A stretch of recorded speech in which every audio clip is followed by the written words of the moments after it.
friends, you're watching Flavors and it's me Sakshi, your host and host. In today's episode, we are making a quick snack recipe which is open toast sandwich.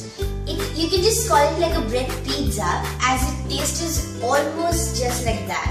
So, let's get started.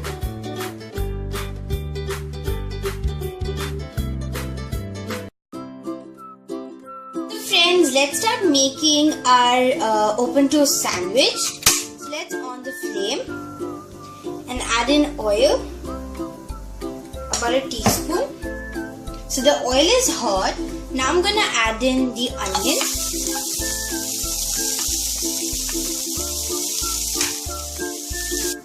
So we'll let the onion get sauteed.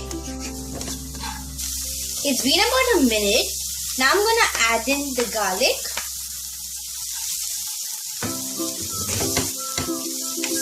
And saute that as well. Now I'm gonna add in green capsicum,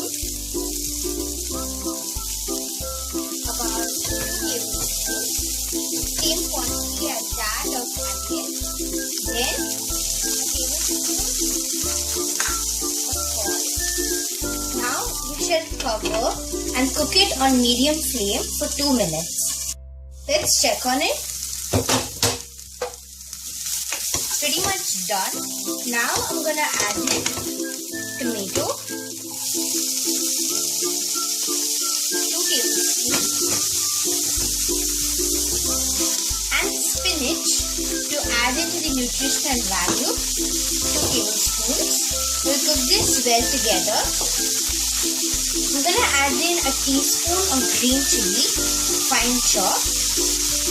Mix that in. Now I'm gonna cover and cook it. Alright, so let's check on it.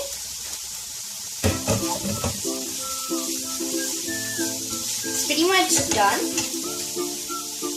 Now time for our seasoning ingredients. I'm gonna add in salt to taste, white pepper. You could even use black pepper. Okay, so I added the chili flakes as well. So the seasoning ingredients are up to your taste. Right, so this has been cooked well. Now I'm going to proceed and add in some crumbled paneer.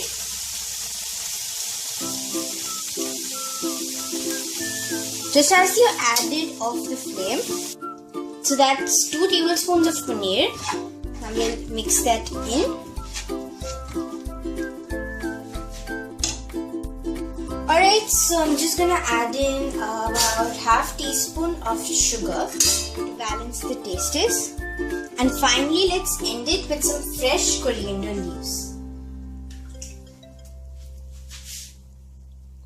Let's grate in our favorite ingredient, that's cheese. This quantity is up to your taste. I'm gonna add in about 2 tablespoons. Let's move towards finally making the sandwich. So in my bread, which is already toasted, I'm going to apply butter, then some ketchup, then we'll place the stuffing over it, and finally cheese. So there you go, friends, a delicious open toast sandwich is ready. Friends, you saw how easy it is to make this snack recipe. You can add in any vegetables of your choice, and for my Jain friends, you can omit using onion if you wish to. And you could also add in a pizza sauce to make it taste more like pizza. You can check out my video on how to make Jain pizza sauce. It is surely a must-try recipe. So do give it a try and tell us how it turned out in the comments section below. Till then, it's me Sakshi signing off. Goodbye!